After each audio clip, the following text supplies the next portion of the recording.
한글 단어 조성 원리를 통한 한글 문해력 강좌 한자 공부 요양도 256번째 시간인데요.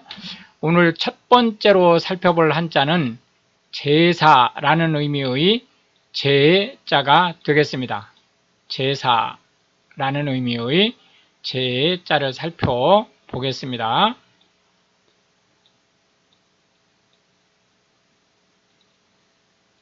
하나, 둘, 셋, 넷, 다섯, 여섯, 일곱, 여덟, 아홉, 열, 열하나 해서 총 11획에 해당하는 한자가 되겠습니다.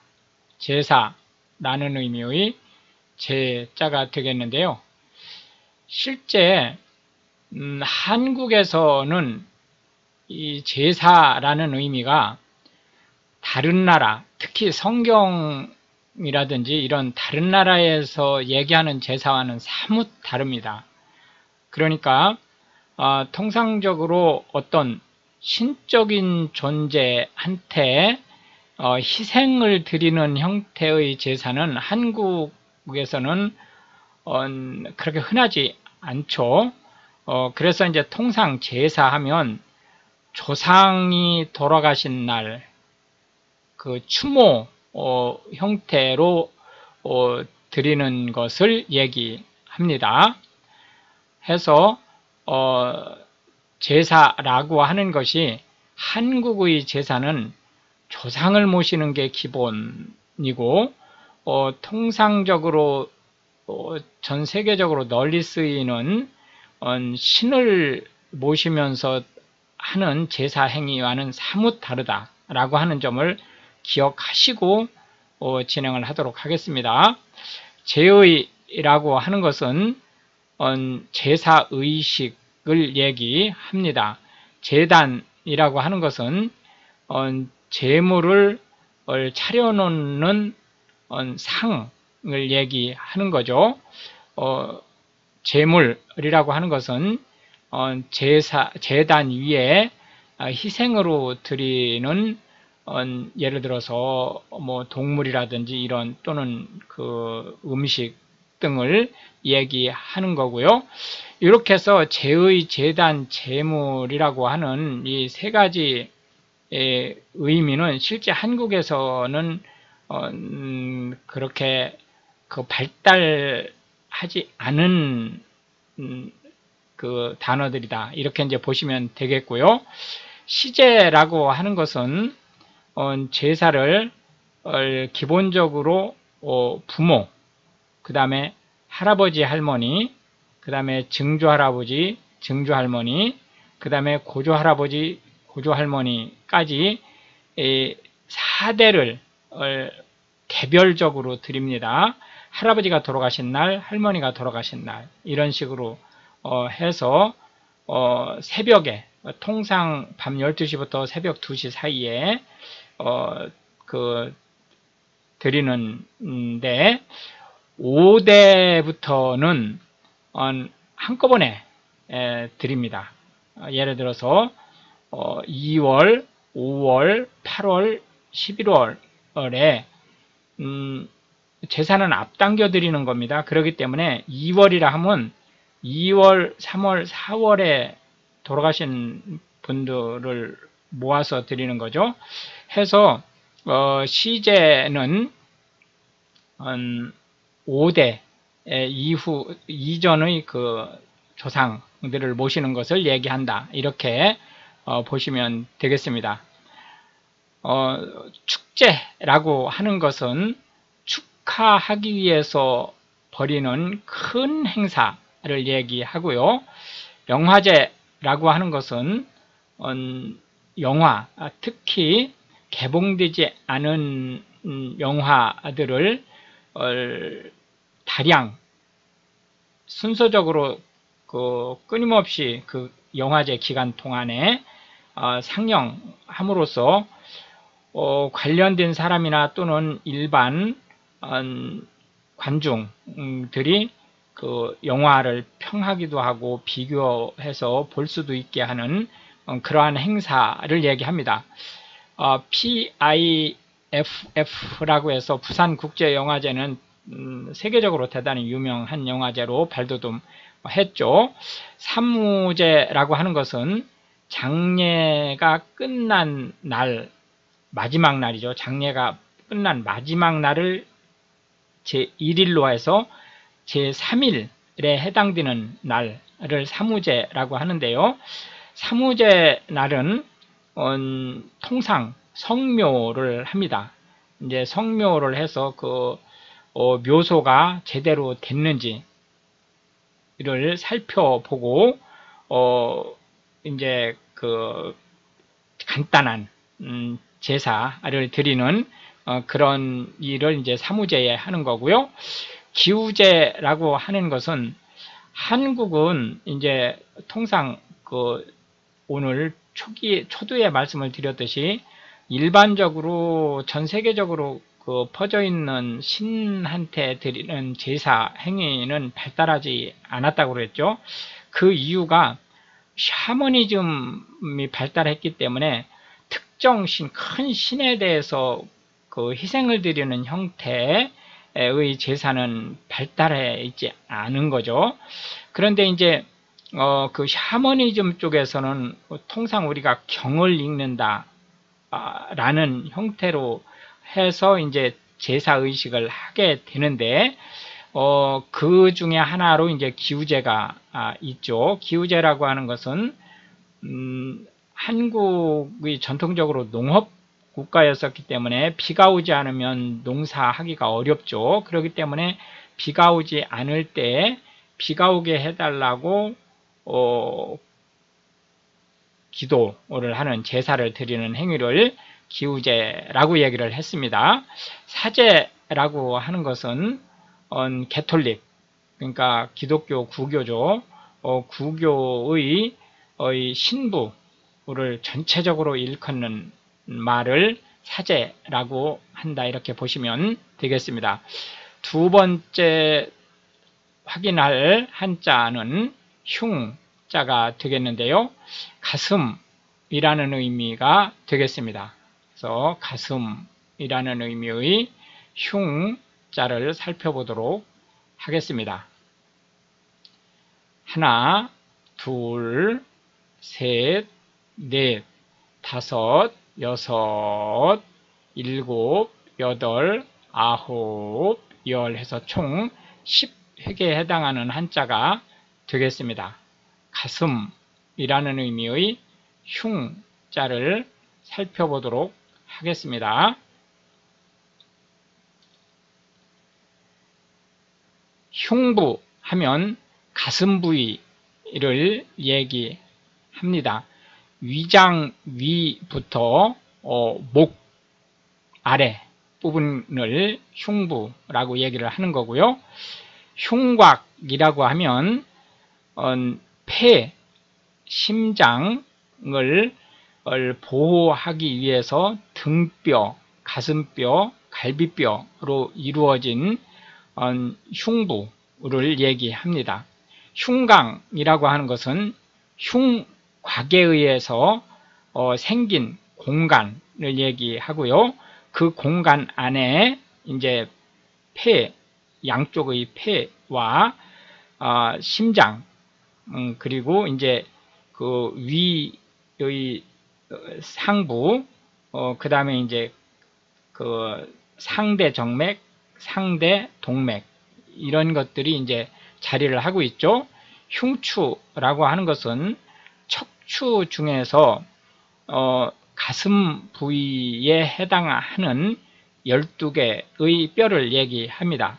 흉금이라고 하는 것은 한국의 옷은 그 가슴 부위에서 이렇게 점이게 돼 있거든요. 그러니까 끈으로 묶게 돼 있죠. 그 가슴 부위의 점이는 부분을 흉금이라고 하는데요. 실제 현대 한국어에서는 그런 뜻으로 흉금이라는 말을 쓰지 않습니다. 그래서 이제 실제 그 현대 한국어에서 쓰는 흉금이라는 말은 가슴 속에 담아둔 말이라는 뜻으로 쓰고 있습니다. 흉통이라고 하는 것은 어떤 질환이라든지 또는 일시적인 어떤 현상에 의해서 가슴에 통증이 있는 것을 얘기하고요. 기흉이라고 하는 것은 원래 이제 폐나 심장이나 이런 것들은 외부 충격을 완화시키기 위해서 물로 쌓여 있죠.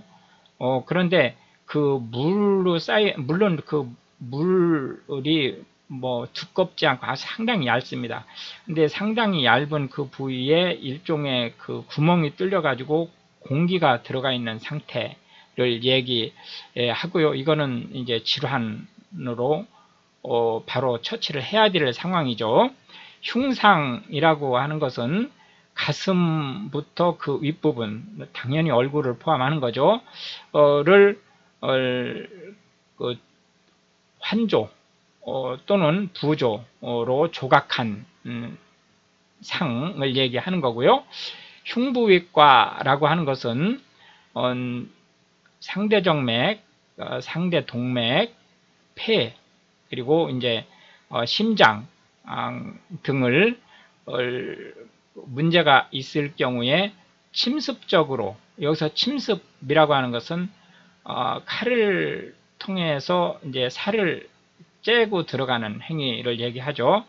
침습적으로 처치하는 것을 담당하는 파트, 섹션을 얘기하고요. 흉모라고 하는 것은 가슴에 난 털을 얘기합니다. 마지막 세 번째로 살펴볼 것은 곡자가 되겠는데요. 곡식이라는 의미의 곡자가 되겠습니다. 사실 이제 그 한국인들은 곡식이라는 그 의미를 정확하게 알기가 쉽지 않아요. 왜냐하면 이 곡식이라는 말이 너무 두루뭉실하게 쓰이고 있기 때문에. 그런데 이제 곡식이라고 하는 것은 일단 그 획수를 좀 먼저 체크하고요. 2, 3, 4, 5, 6, 7, 8, 9, 10, 11, 12, 13, 14, 15 해서 총 15획에 해당하는 한자가 되겠습니다. 곡식이라는 의미의 곡자인데요. 이 곡식이라고 하는 것은 외떡잎 식물에 의해서 전분으로 굳어진 알갱이를 만드는 그 식물을 얘기합니다. 그렇기 때문에 이제 첫째 외떡잎 식물이 아니면 안 되고 전분 덩어리가 아닌 것은 우리가 곡식이라는 말을 쓰지 않는다, 이렇게 보시면 되겠습니다. 곡식과 곡물은 같은 말입니다. 완전히 같은 말로 쓰이고 있어요, 현대 한국어에서. 그런데 이제 곡식이라고 하는 것은 어떤 식물이라는